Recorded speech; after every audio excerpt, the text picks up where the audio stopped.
A singer stood on stage, microphone in hand, ready to lead the congregation into worship, when the pastor suddenly interrupted, not with encouragement or prayer, but with a sharp rebuke that cut across the sanctuary like a whip.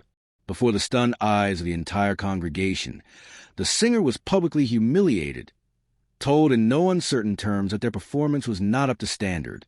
Gasps filled the room, murmurs rippled through the pews, and within hours, the moment was online for the world to see. The clip, short but searing, ignited a firestorm of outrage far beyond the four walls of that Texas church. Within days, it had gone viral, flooding social media timelines, sparking debates on Twitter, Facebook, and Instagram, and drawing millions into a conversation about church leadership, accountability, and the fragile balance between discipline and dignity. And before diving deeper into this shocking story, don't forget to like, comment, and subscribe to the channel, because what happened here is part of a much larger conversation reshaping modern church culture. The incident itself was jarring in its immediacy. Worship services are often associated with reverence, encouragement, and collective unity. But in this case, the atmosphere shifted instantly from spiritual intimacy to public spectacle. The pastor, standing in full authority, addressed the singer not with quiet counsel afterward, but with a loud, direct, and humiliating rebuke that left the performer visibly shaken. For the members of the church, many of whom had come expecting an uplifting Sunday experience, the moment was a gut punch. Some were shocked into silence, others whispered in disbelief, while few clapped in support of what they saw as necessary correction. But once smartphones captured the moment and shared it with the outside world, the debate was no longer confined to the congregation. The internet made sure of that. Online, the reaction was swift and merciless. Thousands condemned the pastor's actions as toxic, abusive, and spiritually harmful. Social media, a platform that thrives on outrage and amplification, became the courtroom where this pastor's leadership style was put on trial. Commenters framed the rebuke not as discipline, but as humiliation, an unnecessary display of authority that served more to showcase control than to nurture growth. Hashtags demanding accountability began trending. Survivors of church hurt shared their own stories of public shaming, linking them to lasting trauma and distrust of religious institutions.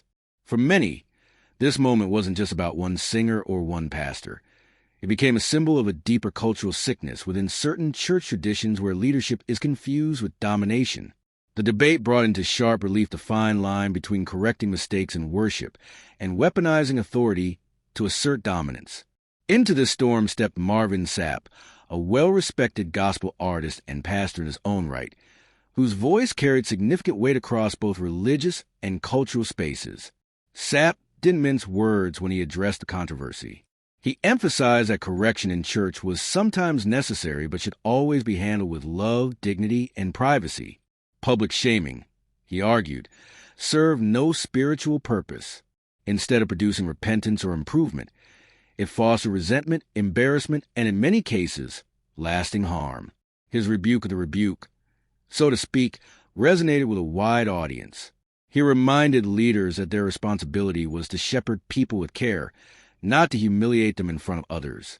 For a generation already questioning traditional structures of authority, Sapp's words hit home. The response to Sapp's comments revealed just how deeply the incident had cut into the national consciousness. Churchgoers praised his wisdom, gospel artists applauded his courage, and secular commentators saw his intervention as proof that not all leaders were blind to problem. Support poured in, with many saying his approach reflected the very compassion and humility they longed to see modeled from the pulpit. But not everyone agreed. Critics accused Sapp of undermining pastor authority, suggesting that his stance encouraged disobedience and disrespect within the church. Some pastors defended public correction as a biblical necessity, citing verses about open rebuke and accountability. To them, the outrage was an overreaction fueled by a generation too sensitive to endure correction. The fault lines between these perspectives quickly widened, exposing a generational divide that has long simmered beneath the surface of church culture. For younger believers who live in an era saturated with therapy language, mental health awareness, and the democratizing power of social media, the expectation is compassion, empathy, and rejection of authoritarian leadership styles. They argue that public humiliation alienates rather than heals, and that churches should be safe havens, not places of public embarrassment. For older generations, many of whom were raised under stricter, more authoritarian church traditions, the pastor's actions felt justified, even necessary. They believed that respect for leadership must be maintained, even if that requires hard, uncomfortable moments. This clash of expectations has fueled a broader cultural debate, one that transcends the Texas church and echoes across countless sanctuaries worldwide. The gospel music community weighed in heavily, recognizing that the incident didn't just affect one singer, but risked discouraging an entire generation of emerging talent. Artists pointed out that humiliation on stage could destroy confidence, silence gifts, and even drive people away from their faith altogether. They argued that worship is not a performance to be critiqued like a concert, but a spiritual offering, flawed though it may be. For young singers and musicians who already battle stage fright, insecurity, and the pressures of serving publicly, the fear of being shamed mid-service could stifle creativity and spiritual expression. Many gospel figures use a moment to call for mentorship models built on encouragement and constructive feedback delivered in private. They insisted that protecting young talent was critical to sustaining the future of gospel music and worship culture. The viral nature of the video cannot be overstated. What began as a local church incident quickly became a national, even international, conversation thanks to the amplifying force of social media. Hashtags spread, reaction videos were posted, podcasts dissected the scandal, and media outlets picked up the story. The democratization of outrage meant that the pastor's actions were no longer subject to internal church politics alone. The world had weighed in. The clips serve as a microcosm of larger cultural battles: authority versus accountability, tradition versus progress, discipline versus compassion. This kind of viral amplification highlights a new reality for church leaders. Nothing stays within the four walls anymore. Every word, every action, every decision has a potential to become a global talking point within hours. The debate ultimately circled back to a fundamental question: how can churches balance accountability with compassion while maintaining worship standards? Leaders must decide whether their priority is maintaining rigid control or fostering environments where people feel safe to grow and make mistakes. While accountability is essential, sloppy or disrespectful performances can indeed harm the integrity of worship. The method of correction matters just as much as the message. Private guidance allows for dignity and growth, while public humiliation breeds resentment and division.